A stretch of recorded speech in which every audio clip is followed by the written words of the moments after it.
अब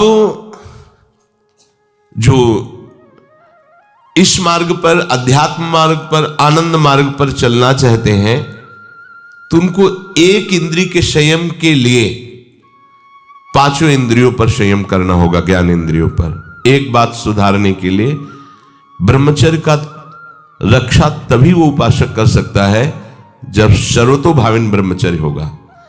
एक जनेन्द्रीय के ही ब्रह्मचर्य की पुष्टता का जब आप लक्ष्य कर लोगे तो उसकी पुष्टता के लिए आपको सर्वतोभावेन ब्रह्मचर्य धारण करना पड़ेगा। सर्वतोभावेन नेत्र का ब्रह्मचर्य, जो नेत्र किसी को भी देखकर भोग कामना कर लेते हैं, भोग बुद्धि से देखते हैं वस्तु को, व्यक्ति को, किसी को भी, ये नेत्र से व्यभिचार हो रहा है, इसीलिए सावधान रहना चाहिए। जैसे नाटक, सिनेमा आदि हैं, वहां तो जान रहे हो चित्र हैं, पर उनमें जो अभिनय करने वाले जन हैं वो तो संसारी जन ही है ना। उनका पहनावा, ओढ़ावा, हाव भाव, अंग प्रत्यंग, अगर आप भगवत भाव से युक्त है तो संपूर्ण सृष्टि में कहीं भी दृष्टि जाए अपने प्रभु की भावना होती है। पर वहां तक पहुंचने के लिए आपको ये त्यागना होगा ना। आप किसी का अनुकरण न करें, आप अपनी स्थिति को देखें। अगर आप किसी का अनुकरण करते हैं कि हमने उनको देखा है, वो टीवी देख रहे हैं, तो टीवी में क्या देख रहे हैं, कहाँ स्थिति है, हमें क्या पता। हमको जहां पहुंचना है उसके लिए हमारे लिए बाधक है, हमें नहीं देखना है।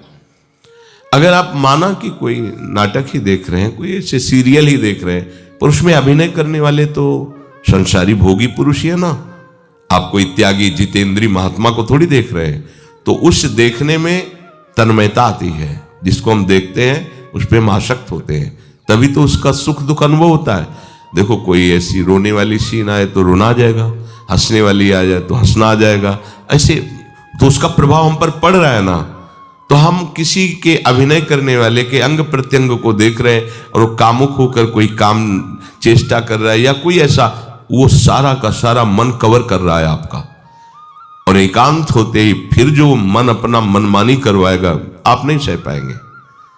इसलिए नेत्र का ब्रह्मचर्य सबसे पहले शुरू कीजिए। आपको वो चीज नहीं देखनी, वो बात नहीं पढ़नी, वो दृश्य नहीं। श्रीमद् भागवत में वर्णन है, कोई पशु पक्षी भी मैथुन कर रहा हो, अचानक दृष्टि गई तो मानसिक प्रणाम करके दोबारा दृष्टि नहीं जानी चाहिए। इसीलिए लिखा है कि आप एक धनुष भूमि को देखकर, एक धनुष, इसमें किसी की हानि नहीं होगी, आपकी भी हानि नहीं होगी। आप एक धनुष भूमि देख करके ही चलिए। मतलब बहुत लंबी दूरी देखने की जरूरत नहीं है, बहुत दृष्टि उठा करके इधर उधर गर्दन हिलाने की जरूरत नहीं है। और जैसे कि कोई टक्कर मार सकता है, तो देखो जिनको प्रारब्धानुसार टक्कर लगनी होती है ना, वो चाहे जितनी सावधानी से चलो, वो प्रारब्ध आकर के दंड देता है। अन्यथा सीम की चाप सके को तासु, बड़ रखवार रमापति जासु। आप जा रहे हो भगवत चिंतन करते हुए, तो प्रभु का नाम आपका पहरेदार अंग रक्षक है, कोई बाल भी बाका नहीं कर सकता। आपका प्रारब्ध यदि आया है, प्रभु से पास हो गया है कि आपको ये दंड मिलना चाहिए, फिर मिलेगा। आप निश्चिंत रहिए, निर्भय रहिए। प्रभु का जो विधान है वो मंगल करने वाला है।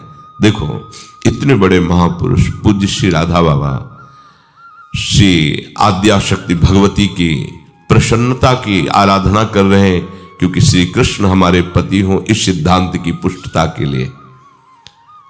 और पैर फिसल जाता है, स्नान करने जाते हैं, खड़ाऊ पहने हुए थे और अंग टूट जाता है, दवा नहीं लेते, बांस की खिपचाल बांधकर पुनः अनुष्ठान में बैठते हैं।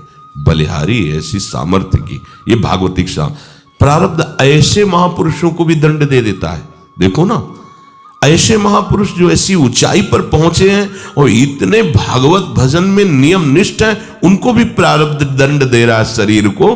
तो अपने को इससे निश्चिंत हो जाना है। जो होना है उसे रोक नहीं सकते, जो नहीं होना उसे कोई कर नहीं सकता। अपने आराध्य देव के चिंतन में ज्यादा नेत्रों को इधर उधर दौड़ाने की जरूरत नहीं है। नेत्र का ब्रह्मचर्य, फिर वाणी का ब्रह्मचर्य, बहुत बड़ा प्रभाव पड़ता है इससे। यदि आप जबान से अश्लील बातें, गंदी बातें, कामुक बातें करेंगे तो आप ब्रह्मचर्य रह ही नहीं सकते। अगर आप वाणी से परस्पर शरीर आकर्षण वाली बातें करेंगे। बट उसको देखा तुमने क्या? बस आप गए, चाहे वो स्त्री शरीरधारी साधक हो या पुरुष शरीरधारी। परस्पर आकर्षण संबंधी यदि वाणी खुली आपकी, तो वाणी के व्यभिचार से आपका जनेंद्री का व्यभिचार प्रारंभ हो जाएगा। आप रोक नहीं सकते, नहीं रोक सकते।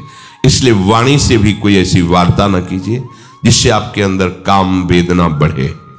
श्रवणेंद्री का, कान से गंदी बातें, व्यभिचार की बातें, कामुक बातें सुनना जिससे हमारे हृदय में कामना जग जाए, बिल्कुल नहीं।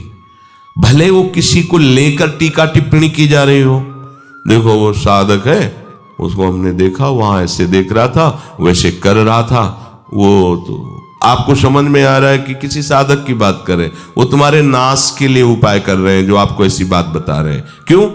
क्योंकि आप भी तो साधक हैं। श्रवणेंद्री का व्यभिचार हो रहा है। आराध्य देव के सिवा और कोई बात कान से सुनना उसे व्यभिचार कहते हैं। इसलिए महाप्रभु कहते श्रवण फूटो जो अन सुनो। ऐसा हमारा अगर कान कुछ और सुने तो फूट जाए, नेत्र कुछ और देखें तो ये नेत्र नष्ट हो जाए, वाणी कुछ और बोले तो मुख हो जाए। हमारी श्रवणेंद्री का व्यभिचार नहीं होना चाहिए। धर्म की बात, अपने आराध्य देव की बात, शास्त्र सम्मत बात हम श्रवण करें।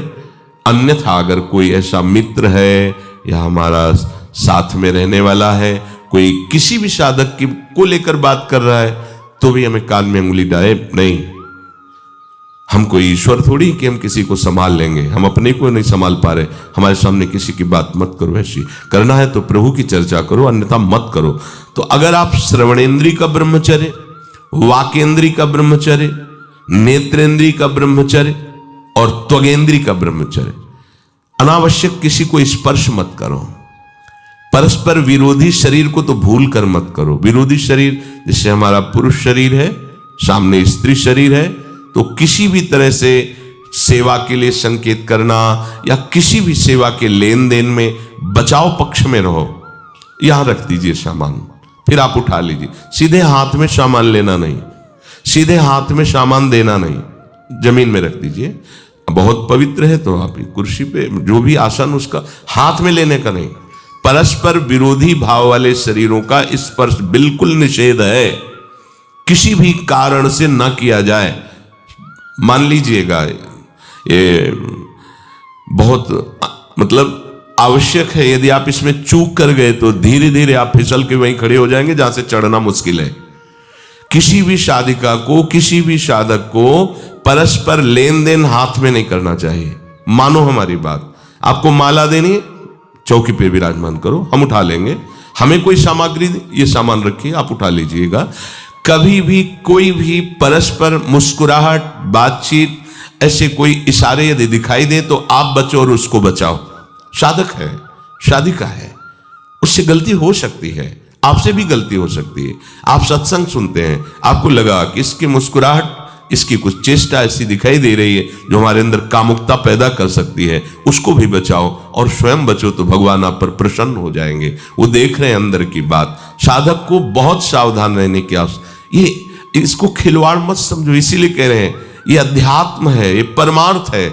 आपको लगेगा नहीं कि क्या हुआ, मैं कहां भ्रष्ट हुआ, ऐसी जगह खड़े हो जाओगे कि जान भी नहीं पाओगे कि मैं कहां चढ़ रहा था, दोबारा उत्साह भी नहीं आ पाएगा। बात अच्छे से समझ लीजिए। तो हमारी त्वगेंद्री का व्यभिचार ना होने पावे, सहसा किसी का इस पर किसी की भी अगर सेवा करने का सौभाग्य मिले, फिर उसमें ये प्रश्न नहीं उठता। अगर कोई गिरा पड़ा है, भला ऐसी स्थिति में कि मुझे अत्यंत आवश्यक है उसे उठाना, अगर नहीं उठाते तो वो कष्ट पा रहा, अचानक कोई गिर जाए, फिर हम ये नहीं देखेंगे, फिर ये हम सूत्र नहीं स्वीकार करेंगे कि अब हम तो ब्रह्मचारी हैं, अब हम खड़े खड़े देख नहीं। उसको अत्यंत आवश्यकता है हमारी। अब उस समय हम भूल गए अपने आप को और उसको उठा करके अगर हमें अस्पताल ले जाना, अस्पताल ले जाएंगे, जरूरत है हम उसकी सेवा करेंगे। सावधान, वो भगवत भाव से की हुई सेवा तुम्हारे अंदर आध्यात्मिक शक्ति पैदा करेगी, काम भावना नहीं पैदा करेगी। हमारी मां बीमार हो और हमें उसे पता चला कि शौच कर दिया है, हमें शौचाना पड़े, हमें उसका मल धोना पड़े, तो क्या हमें काम जागृत हो जाएगा क्या? मेरी मां है, हमारी बुद्धि कभी ऐसी नहीं होगी। आपका पिता है और आप लड़की हो, कोई दूसरा रह नहीं गया और वो बीमार है, आपको ऐसी क्या काम जागृत हो जाएगा क्या? अगर ऐसी सेवा में काम जागृत होता तो कोई नर्स ही अस्पताल में नहीं होती। हर सेवा उसको करनी होती है, नर्स को, चाहे वो स्त्री शरीर हो चाहे पुरुष शरीर हो, परस्पर विरोधी शरीरों की सेवा, पर कहीं काम थोड़ी जागृत होता है, क्योंकि उसको अपने सेवा धर्म से मतलब है।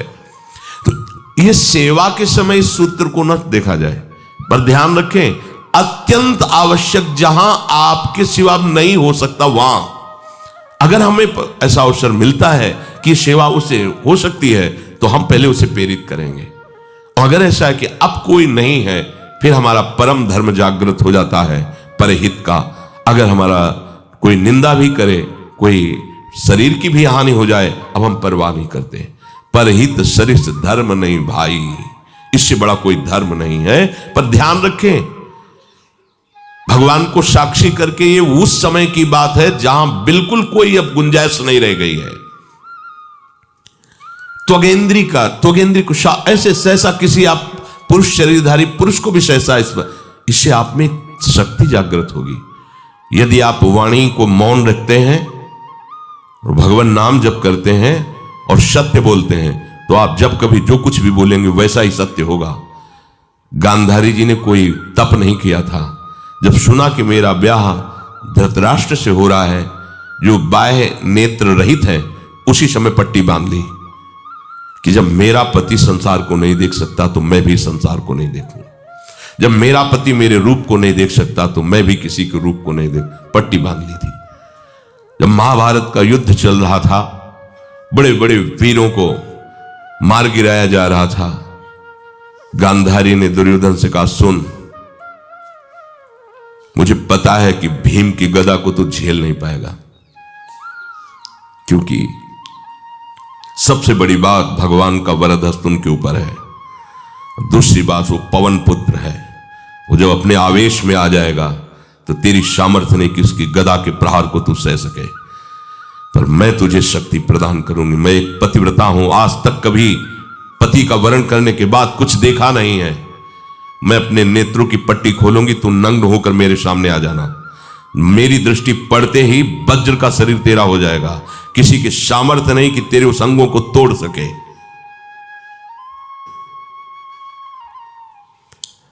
भगवान सब कुछ जानने वाले हैं। भगवान भक्त पक्षपाती होते, भगवान का स्वभाव भक्त का पक्षपात लेना होता है। वो अपने महल से कॉरिडोर से जा रहा था गांधारी जी के पास, भगवान आ गए चट से, तो तुरंत उसने हाथ ऐसे लगा लिया, मुझे शर्म आनी चाहिए यार, तो हस्तिनापुर के सम्राट पद पर अभिषिक्त होने के लिए तैयारी कर रहा है, नंगे घूम रहा है गली में। उसने कहा, गली में नहीं, मां के सामने जा रहा है। अरे कोई बच्चा है, ऐसे जाया जाता है मां के सामने? उसने कहा, मां ने कहा है कि हम पट्टी खोलकर तुम्हें देख लेंगे तो तुम्हारा शरीर वज्र का, चलो माना, मां की आज्ञा का पालन करो, तो थोड़ा इन अंगों को तो ढक लो, तुम तो बड़े हो, कोई बच्चे थोड़ी मां के सामने ऐसे चले जाओगे, ढकना चाहिए तुम्हें। वापस कर दिया। वो यहां ऐसे पत्तों से ढका, वस्त्र नहीं पहना, मां की आज्ञा, ऐसे पत्ते से ऐसे कमर से ऐसे ढक लिया, पीछे आगे ऐसे। गांधारी जी ने पट्टी खोली और जे ही देखा पूरा शरीर वज्र का। तो ये क्या किया तूने, कमर में क्यों बांध लिया? मुझे शर्म लगती थी, कैसे आपके? बोले यहीं से मारा जाएगा, भीम की गदा का प्रहार तेरी इसी जंघा और कमर को तोड़ देगा, तेरी मृत्यु। मान गई, प्रभु के विधान के आगे किसी का बल काम नहीं करता। गांधारी, ये केवल आंख में पट्टी बांधने की सामर्थ्य थी कि मेरा पति यदि अंधा है तो मैं भी किसी रूप को नहीं देखूंगी। अगर आप वाणी में संयम में रहते हैं ना, वो और भजन करते हैं और सत्य बोलते हैं, तो आप जो बोलेंगे वही होगा। पर ऐसा कुछ अनर्थ वो बोलता ही नहीं, क्योंकि ऐसा संयमी जान जाता है कि इन सब का फल भगवत प्राप्ति है, किसी को कष्ट देना नहीं है। एक एक इंद्री का जब आप ब्रह्मचर्य संयम करोगे तब आपका वीर संयम होगा, ध्यान रखना। आप नेत्रेंद्रिय से गंदे चित्र देखें, श्रवणेंद्रिय से गंदी बातें सुने, वाणी से गंदी बातें बोलें, रसेंद्रिय से गंदा भोजन करें और सोचे ब्रह्मचर्य रह जाएंगे, तो बिल्कुल नहीं, कदापि नहीं। ब्रह्मचर्य कोई खिलवाड़ नहीं है। जो ये तो हुआ इंद्रियों का, फिर आता है अंतःकरण का ब्रह्मचर्य। हमारा मन काम की तरफ तभी जाता है जब उसको निज सुख नहीं मिलता। ध्यान रखना, सृष्टि में जितने भी दुर्गुण दुराचार होते हैं उनमें दो प्रधान होते हैं, एक काम भोग और एक धन, और सब छोटी मोटी बातें हैं। प्रायः जितने भी हिंसा होगी, जितनी भी भयानक घटनाएं होंगी, भयानक युद्ध होगा, उन दो में अंतर्गत ही होगा, दो के अंतर्गत ही होगा। या उसका कहीं ना कहीं काम से संबंध, स्त्री संबंध से या धन संबंध से है। चाहे जो भी घटना हो उसको देख लेना, प्रधानता दो में ही होगा, कंचन और कामिनी। कीर्ति में कीर्तिवान तो कोई बिरले ही होते हैं, तो वो तो बहुत आगे की बातें हैं। पर प्रायः जितने भी युद्ध हैं, जितनी भी हिंसा है, जितना भी भयानक कुकृत्य है, इन दो में ही होता है। उपासक को ये बात समझनी चाहिए, मन को समझाना चाहिए, सच्ची मानी। मतलब